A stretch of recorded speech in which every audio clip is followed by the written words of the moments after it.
It took me 6 blocks to realize that I was being followed. I'm an office worker in the city. I spend my days sitting down, hunched over stacks of paperwork in a cramped cubicle, and I rarely have the energy to exercise once I return home for the day. In an attempt to combat my sedentary lifestyle, I like to park my car a few streets away from my building. It's a fairly safe area, or so I had always thought, and I had never run into any trouble prior to last night. Yesterday was brutal. I arrived at the office at 9 in the morning and didn't finish my tasks until 10:30 at night. After sitting for so long, I decided to maximize my steps by zigzagging through the streets. I took a left, another left, a right, and then another right. And it's thanks to these unnecessary turns that I noticed a woman trailing me. She stayed half a block behind me, and although I only got a brief glimpse of her when I made a turn, I could tell that there was something off about her. She walked at a brisk pace, as though she had somewhere urgent to be, but why would she take such a strange route if she were in a hurry? Once I arrived at my car, she sped up significantly, calling out to me in a soft, shaky voice, excuse me?" The woman, who looked to be fairly young, stepped tentatively into the glow of the streetlight. She wore several long coats, all layered atop one another, but her thin hands and hollow cheeks betrayed her bulky silhouette. She had a scarf around her neck and a thick hat atop her head, and I remember finding it odd that she wore so much clothing on such a warm night. "Could you help me out? Please?" She continued walking towards me as she spoke. In fact, she didn't stop until she was practically leaning against my passenger's side door. I watched her carefully from the other side of my car, my hand poised on the driver's side door handle. "Are you all right?" The woman shook her head fervently. No, I'm not all right at all. I need help getting home. I can't walk anymore." "Bus stop's a few blocks back the way we came," I offered. Clearly she was looking for a ride, but I wasn't too keen on letting a perfect stranger into my car. She shook her head again, even more violently this time, and began to round the car, closing the distance between us. "I can't take the bus." "Why? You need money." "No, you don't understand. There's someone after me. I need to get out of here." "And call the police or something." I've tried and tried, and they don't believe me. Please, you have to help." At that last word, she lunged forward, reaching out to grab my hand in a crushing grip. In the brief moment before I yanked my hand away, I was struck by how wide her eyes were, and how her pupils were so dilated that I couldn't even make out the color of her irises. "Hey," I said lightly, shoving her back. "If there's someone after you, then call the police. If you need to get home so bad, then take the bus. Take an Uber. Take one of those damn rent-a-scooters for all I care. I'm sorry, but it's not my problem." I opened my car and lowered myself inside, locking the door as soon as I pulled it shut. She watched me in disbelief. Standing stock still in the middle of the street, as I drove away, I watched her motionless shape get smaller and smaller in my rearview mirror. She never took her eyes off my car. The rest of my evening was uneventful. I made dinner, showered, watched some TV, and tried to forget about the woman. Something about her had shaken me, and the fact that I live alone wasn't helping to soothe my nerves. I felt justified in my decision to not give her a ride. But I knew that there was more I could have done. Maybe I should have called the police on her behalf, but she seemed adamant that they wouldn't be able to help her. "Oh well," I thought as I collapsed into bed. I've never felt unsafe in this city. I was sure that the woman would be all right. This morning, I awoke to birdsong and warm sunlight streaming in through my windows. I smiled as I stretched, enjoying the tranquility. My mind filled with ideas of how best to spend my Saturday, but before I could make any plans, I noticed 2 things. The first was a strange smell. It was a difficult scent for my sleep-addled brain to identify. Dirt maybe, or some kind of mold. All I knew was that it was unpleasant. The second was a tickling sensation on the back of my neck, like someone was running a feather across my skin. I rolled over in bed to investigate, and for a moment I couldn't comprehend what I was seeing. There was a person lying next to me. They laid face down with their arms tucked under their torso.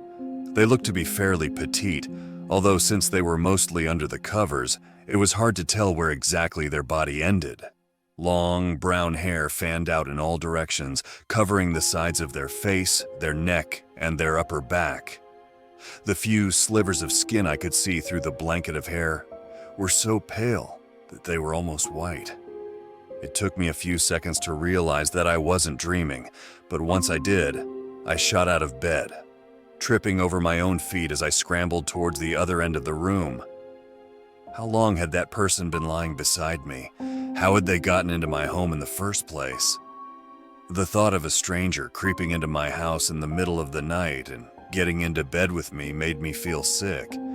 But I didn't have time to dwell. I had to call the police. My gaze drifted towards the top of the bedside table where my phone lay charging. Although I'm a large guy, I was reluctant to get close to the stranger again without anything to defend myself. Exiting the room, I made my way towards the kitchen to grab a knife. I felt oddly unsteady on my feet as I walked, almost as though I were hungover despite not having drunk anything the night before. I procured a chef's knife from the cutlery block, and the weight of the weapon in my hand gave me the courage to walk back into my bedroom where the intruder remained asleep. At least I hoped that they were asleep. Maybe they were just pretending to so that they could surprise me once I got close. I imagined them smiling into my pillow, listening to my every step as they waited for the right moment. Pushing the horrific image from my mind, I held my breath and made my way over to the bedside table. The intruder didn't stir, and although they remained face down, I couldn't help but feel as though I were being watched. I grabbed the phone from the table and backed out of the room as quickly yet quietly as I could. Once I made it into the hall, I turned and ran towards the front door. That strange, wobbly feeling never left me, even as I stepped into the sobering cold of the early morning. It was far too chilly to be outside in nothing but boxers and a t-shirt, but I was too grateful to have made it outside unscathed to care. I continued running until I made it to the edge of my front lawn, at which point I immediately dialed emergency services. I paced around as I waited for an operator, my body overflowing with nervous energy. After what felt like far too many rings, I lowered my phone from my ear to ensure I had dialed the correct number. When I did so, I noticed something bizarre. Stamped into the flesh of my palm was a semicircle of small but deep divots. I turned my hand over, and there on the other side was a matching arc of puncture marks. They almost looked like, "911, what is your emergency?" The voice of the operator shook me from my thoughts. "There's someone in my bedroom, in my bed. I woke up and they were just there. I live alone and don't know who this person is." As I explained the situation, a car that I recognized as my neighbor's made its way down the road. It seemed to slow down significantly as it passed, and I realized that I was still holding the knife in my hand. I dropped it to the floor, cringing at how I must have looked pacing around half naked and armed. "Where are you currently?" the operator asked. "Are you still in the house?" "No, I'm outside." "Very good, sir. Can you provide a description of the intruder? Do they have a weapon?" "I only got a good look at the back of their head. They're white with long brown hair, but I can't tell you much else." "I think it's a woman, but they're asleep face down, so it's hard to tell." "Are you sure they're asleep?" "What?" I looked toward my house just in time to see a smiling face duck beneath my bedroom window and out of view. I flinched backwards on instinct, unfortunately losing my grasp on my phone in the process. Narrowly missing the soft grass, the phone landed screen down on the edge of the curb before ricocheting off into the middle of the road. I retrieved it before any cars ran it over, but the damage was done. The screen had fractured into a spiderweb, and the phone itself was glitching out, swiping back and forth across my home screen and opening and closing apps at random. I cursed as I tried and failed to navigate the phone via its unbroken edges. Not only had I essentially just thrown away a few $100s, but I had hung up before I told the police my location. I looked back towards the house and saw nothing out of the ordinary. As I clutched my broken phone, the fear that had consumed me gave way to anger. What the hell was I running from anyway? I'm 6'4" and 220 pounds. Was I really about to give that pasty-ass psycho free rein of my home while I waited for help to arrive? Deciding that the answer was a definitive no, I plucked my weapon out of the grass. Spinning the knife into a reverse grip, I strode back towards the front door, took a deep breath, and pushed it open. "The police are on their way, asshole," I shouted into the stillness. Somehow my house felt larger than normal. My words seemed to echo down the corridor, though aside from my own voice, the house was completely silent. Before I walked down the hallway to my bedroom, something caught my eye. There's a small mirror mounted on the wall in my entryway, perfect for making sure I looked presentable before leaving for work. I hadn't taken note of my reflection before, frantic as I was to exit the building, but when I took a moment to look in the mirror, I saw 3 jagged scratches running the length of my left cheek, from just under my eye to my jawbone. I was too hopped up on adrenaline to notice them before, but they began to sting as soon as I saw my reflection, as though I had made them real by acknowledging their existence.